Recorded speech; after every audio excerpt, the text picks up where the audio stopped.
नमस्ते साथीहरू, मैले यो फर्मको बारेमा थोरै जानकारी दिउँ भनेर यो सानो भिडियो बनाउँदैछु। मलाई कमेन्टहरू आइरहेको रहेछ, यो फर्म कहाँ पाउँछ दिदी, ब्याग बनाउनेको लागि फर्म कहाँ पाउँछ, हामीलाई केही जानकारी छैन, कसरी सम्पर्क गर्ने होला, हामीले कहाँ के गर्ने होला भनेर सोध्नुभएको रहेछ।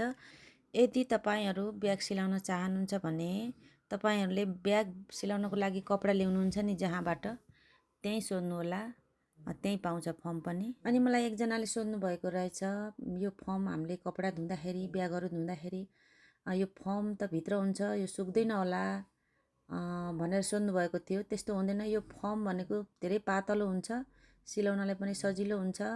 अनि यसमा पानी तर्ने खालको हुन्छ, यो त्यस्तो भिजेर त्यस्तो त्यस्तो रहिरहने खालको हुँदैन, पुरै पानी तरेर मजाले सुक्छ। मैले धेरै वर्ष भयो मैले यस्तो ब्यागहरू प्रयोग गरिराखेको छु। तपाईँहरू ढुक्क भएर यस्तो मनपर्छ भने यस्तो ब्यागहरू सिलाउने, बेच्ने, आफूले प्रयोग गर्ने गर्न सक्नुहुनेछ। धन्यवाद।